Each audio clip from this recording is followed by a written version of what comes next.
America in 2024. Fast food is a luxury. 11 million children live in poverty and thousands of stores are closing. Michael Snyder reports. Little by little, our standard of living has been eroding. A couple of decades ago, we had the largest and most prosperous middle class in the history of the world, but now most of the country is struggling.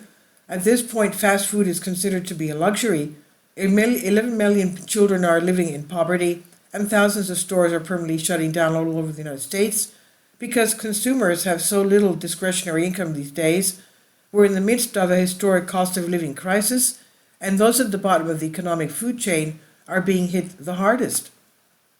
The ultra-wealthy don't really care that food costs have been soaring, but for those that are barely scraping from month to month and making it's making an enormous difference. Once upon a time, fast food restaurants were where those that were struggling went to eat, but now fast food is considered to be a luxury in 2024, and that's because fast food prices have gone absolutely haywire.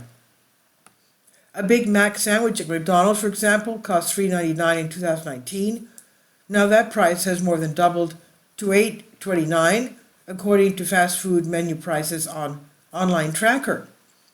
Gone too are the days of the $5 foot-long side Subway, a BLT footlong that cost $5.50 in 2019. Now the cost of customers $8.49 in 2024. Though prices can vary by location. Additionally, Chipotle's beloved chicken burrito that cost $6.50 in 2019 now runs customers $10.70. Fast food executives have pointed to rising wages and increasing costs for ingredients as factors driving up the prices on their menus. I'm sitting here looking at those numbers and I still can't wrap my head around them. I never imagined that I would see the day when it took more than $8 to buy a Big Mac. That is insane. A different survey that was recently conducted by LendingTree discovered that almost 80% of all Americans believe that fast food is a luxury item now. Nearly 80% of Americans now consider fast food to be a luxury item as families feel the squeeze from the Biden regime failing economy. And according to the survey from LendingTree of around 2,000 adults, what was once considered an affordable option for low-income workers is fast becoming the opposite. Meanwhile, the number of American children living in poverty continues to increase with each passing day. If you can believe it, we're being told that over 11 million US children are now living in poverty. More than 11 million children were estimated to be living in poverty in 2021, according to US Census Bureau data published by the Children's Defense Fund. That equates to around 1 in 7 children in the US, or 15.3%.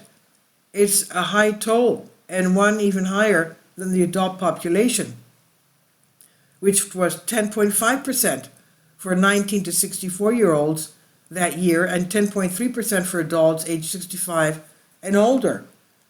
According to an analysis by Peter G. Peterson Foundation, this difference is due to factors such as the cost of caregiving and its responsibilities, transitions to a single parenthood household, unemployment of parents, and disabilities of family members. Today, approximately 40% of the entire country is considered to be either living in poverty or among the ranks of the working poor, and 42 million Americans are on food stamps. We now have an absolutely gigantic underclass that is largely made up of people that were once solidly middle class. The rapidly rising cost of living is just shredding families from coast to coast.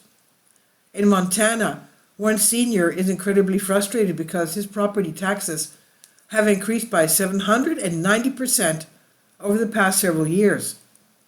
A senior from Montana has delivered a viral speech about the sorry state of property taxes in the Treasure State. He said, "I'm on Social Security, I'm 68 years old, and working just to pay my taxes," says Kurt in a clip shared by TikTok by Ryan Buss, who is running to be the next governor of Montana. Kurt claims that over the last couple of years, his annual property taxes have soared from $895 to almost $8,000, an increase of around 790%, which he said is like paying almost $700 a month rent to the state to live in our own house, he said. The state has an elderly homeowner rent tax credit, and the maximum credit is $1,150. His property taxes have skyrocketed because property values have skyrocketed. And property values have skyrocketed because our leaders flooded the system with way too much money. Small businesses are being monkey hammered by inflation as well. In fact, one recent survey found that 86% of all U.S. small businesses say that they are being hurt by inflation. An overwhelming majority of small business owners say they are being hurt by rising prices. The new survey released Wednesday by small business network Alignable shows 86% reporting being hurt by high costs, with only 6% saying they're thriving and not struggling. Alignable surveyed more than 3,000 business owners from mid-April to mid-May and found that they overwhelmingly lament the burden of inflation. Dollar stores in particular are being hit really hard by rising costs.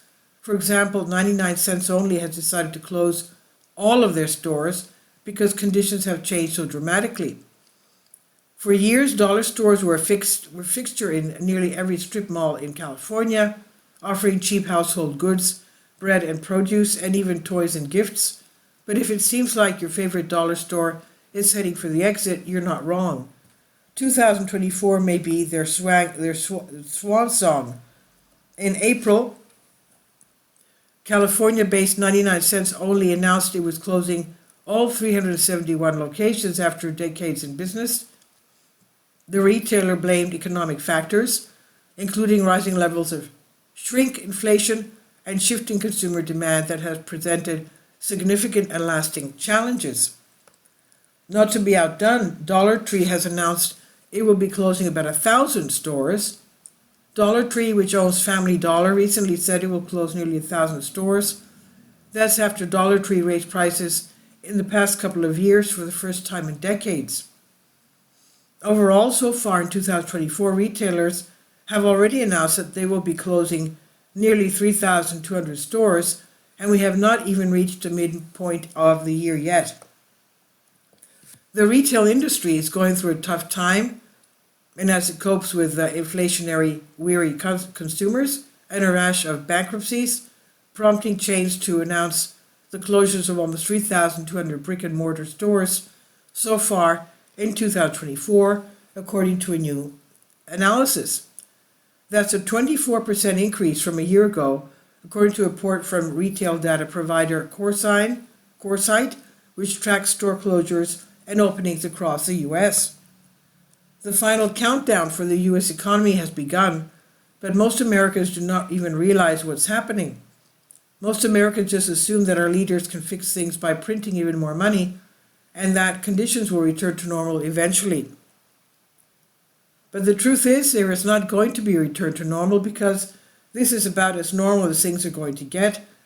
It has taken decades of horrendous decisions to get us to this point, and now we are steamrolling towards economic oblivion.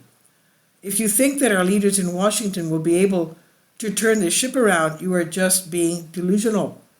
This is by Michael Snyder on the Economic Collapse blog.